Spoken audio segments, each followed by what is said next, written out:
8:10 is the time. We keep being told that the right to protest is a vital democratic norm. Some counter that, saying the right not to be intimidated is also a vital democratic norm. Intimidated, bullied out of the public square, and that also matters, as does the sapping of police resources. And yesterday, the Home Secretary, Shabana Mahmood, said in her view that British Jews were justified in asking for more from ministers, as she put it. The Conservative leader, Kemi Badenoch, also said the pro-Palestinian marches had become, as she put it, carnivals of hatred. Here's what Shabana Mahmood said yesterday to Laura Koonsberg. What I'm allowing is for the police to be able to take cumulative disruption into account, and it is important, I think, that we make this change so that the right balance can be struck between allowing people the freedom to protest, which is an ancient freedom in this country, but balancing that against the rights of the wider community to be able to go about their business free from intimidation and fear. Let's talk to Baroness Shami Chakrabarti, Lady Chakrabarti, Labour peer, former head of the civil rights organisation Liberty. She was, of course, also a Shadow Attorney General for a time. And Sir Peter Fahy is also on the line, former Chief Constable of Greater Manchester Police. Lady Chakrabarti, to you first. Do you understand where Shabana Mahmood is coming from?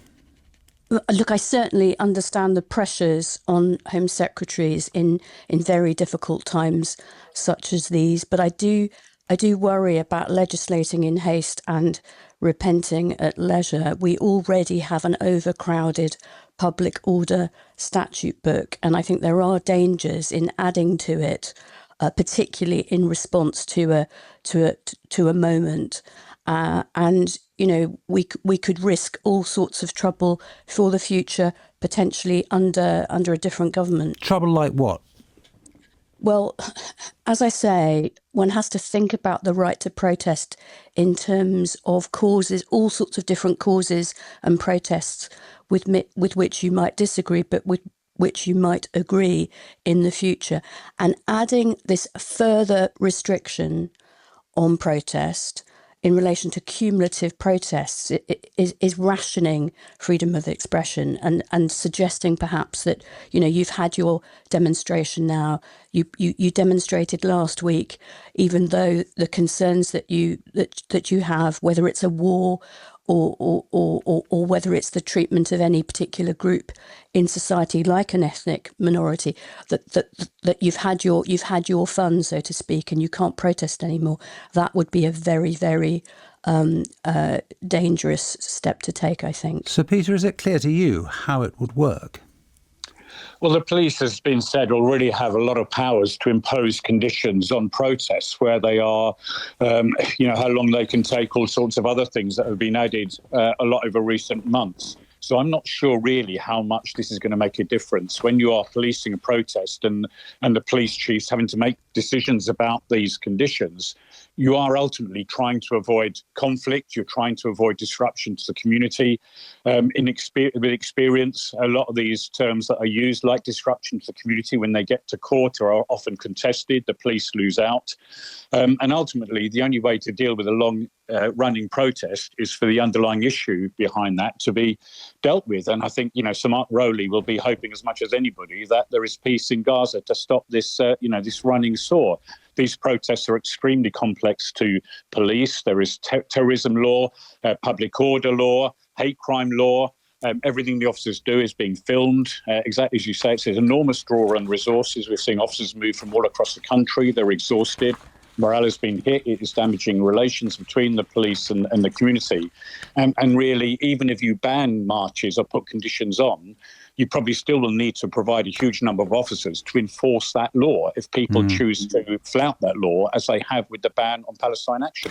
What about, Sir Peter, and then I'll come back to you, Lady Chakrabarti, what about the question, a separate question, of those marches where there is an allegation, at least, that the march's purpose or effect is to intimidate a community? And we've had recent suggestions that some of the pro-Palestinian protests where they chant about globalising the Intifada, etc., are that. And there are protests planned at some universities, I think, tomorrow. Do the police have the powers they need in circumstances where they think a community is being singled out to stop them? This is very complex because there are different laws often about what is a march and procession and what is a static assembly, and then what is the difference between, certain types of assemblies and meetings and debates. There are provisions which have been there for a very long time for a march to be banned by the Home Secretary. I remember, when I started policing in 1981, certain marches by the National Front, I think then were banned by the Home Secretary because they were going through areas of high ethnic minority population. So there are some laws around that, Justin. But, when you're doing it in the middle of London, as I say, trying to pick your way through hate crime law, terrorism law, public order law, and just the sheer practicalities of trying to make arrests, when you're having to deploy, 4 officers for each arrest, deal with the whole issue of processing that. There's also practical consideration. But, I can only say as a police chief that once these rules are enacted, police chiefs, although they have operational independence, then come under huge political pressure from all sides to actually enforce the law. Even though, as I say, practically in the heat of the moment, it can be operationally very complex. Lady Chakrabarti, do you think Jewish students have a legitimate claim to say some of the marches that are being planned are really attacks on them? Well, I think that the last thing that any of us want is for any group, whether on a campus or in the broader community, to feel threatened or harassed. And there are very, very broad public order powers to deal with threats, with incitement, and even some of the more spurious concepts of causing alarm and distress. Do you think they Do you think they should be used, those powers?